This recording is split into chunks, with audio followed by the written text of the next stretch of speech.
will ask you, are you open to being a team lead? I would just say, sure. Yeah. Why Yeah, not, sure, right? yeah. I mean, you might as well just I say that bite the bullet if and do there's it. no one there, I don't mind being a team lead. But if there's someone who wants to be a team lead, I don't mind being just a normal member. And then suddenly he said, hey, Dylan said, hey, Adilah, why don't you be a team lead? And I was like, okay, sure. Then after that, I was like, what was I thinking? Hi, Adilah. Hi. Thanks so much for joining us and having this chat. I just really want to find out a little bit more about you. What were you doing before this whole UX journey started? I was actually a designer for the past 10 to 12 years. I was doing mostly website design development.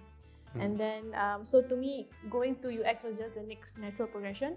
It was either I go more into web development and become a programmer, which I wasn't very keen. I still love design. But then at the same time, I think by time as I grew older, I realized that I like to talk to people. Oh. I have this affinity with like interacting with people, and I don't want to just work with computers all the time. So I felt that I was not pushing myself even further by just limiting to what I know. So I want to push out my comfort zone. That's why I decided to go into UX.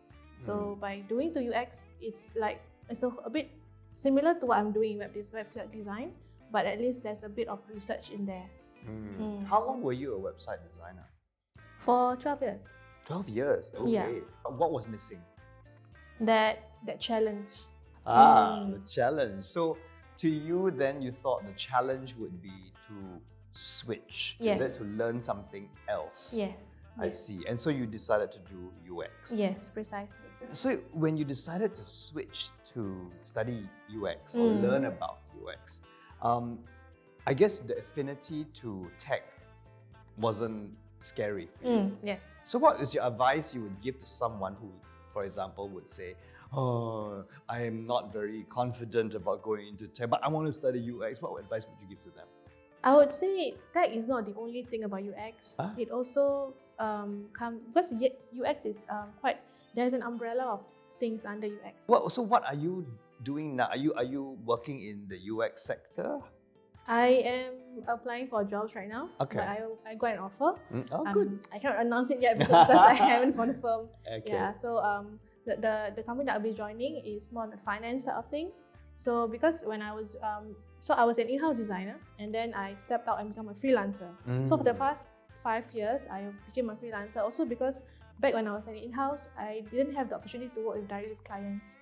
So I decided to quit and create that opportunity myself. And then I seek clients outside, I network with other people, word of mouth, and then I did from end to end the sales pitch, the quotation, design development, and then even handing off to the clients. So I learned a lot of things the past 5 years. Yeah, on top of going for this UX bootcamp. Fantastic. So you see the university of life, as I call it, right? You learn so much more. All right, so but then let's go. You said boot camp earlier on, the UX boot camp. What does that mean? I keep thinking of you all screaming, go, yes, I'm doing more, yay! Yeah, because normally when you first heard of boot camp, but not in the tech sense, you think it's like, doing sit-ups, doing push-ups. Yes, That's not a boot exactly. camp, right? Yeah. So I thought that as well. And then only recently, the past few years, boot camp and it's similar to an accelerator program. So what happens is it's either 3 months or 6 months or even up to a year. So the whole point is for you to just learn intensively, and then you get placed somewhere and you can easily work there. Yeah, so it really depends on what the education provider is providing. Yeah, but in general, I think boot camps are good for career switchers. But at the same time, I do understand that some people think it's still not enough. So to me, the boot camp is a good platform foundation for you to learn. Yeah, but then after that, it's really up to you to continue learning. I see. So you decided that you would choose CuriousCore. You did the UXCA program? Yes. So the Career Accelerator. Now, that was how long? 3 months, 4 months? It was 4 months. A 4-month program. So why did you choose CuriousCore out of so many other course, people who are giving these kind of I have a unique experience because actually before CuriousCore, I actually joined another bootcamp 2 years back. But then at that point of time, COVID happened, and I got pregnant. Okay. So after finishing that boot camp, I decided, okay, you know what? I will just rest and focus on the baby. And also because the whole world was slowing down because of COVID, right? So I thought, never mind, it's okay. Maybe it's a sign. It's a sign that I should just rest. Then after that, more recently, I decided, okay, then I wanted to pivot to UX, but my freelance business got good. And then I had clients coming in. So business was good, so it was hard for me to let go. But then eventually I realized, no, I have to think long term. I really want to go UX. Take this focus and go back to the CuriousCore and learn more about UX research. So the reason why I chose them among some of the other options was because they have a very strong personalization to it. Like they customize it to you, you see. Like for example, the career strategy, how the different touch points that you have with the instructors, your co-instructors. I really like that. And the fact that the projects are all based on real clients. So it's not just textbook? No, it's not.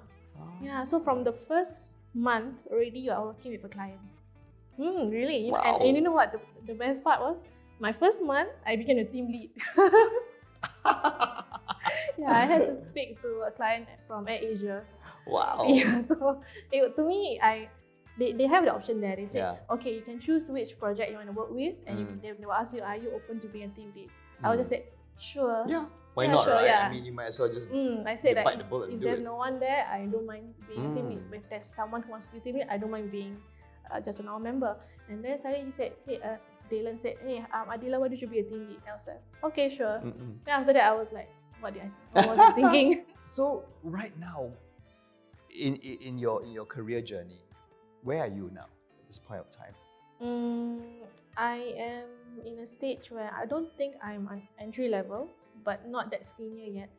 Somewhere mid-level. So I would love to join a company where I can work in a team setting, and then in the future, coming years, I would love to go up and then mentor other junior designers, junior members. So I'm very curious, what is the progression of the UX sector? I mean, you go in as a team leader, then where do you go? Usually when you go in, you can just be a normal UX designer, and then it's really dependent whether you join a startup or you join a big company. So if you join a startup, right, sometimes you are just a UX team of one. What an inspiring story! And it's just 1 out of 5 stories of personal growth. Catch them all on CuriousCore's YouTube channel. Now, if you want to find out more about the world of UI and UX, you can always jump straight to the exclusive interview that I did with CuriousCore's founder, Dylan. Just click on the link below. Don't go away. See you on the next episode.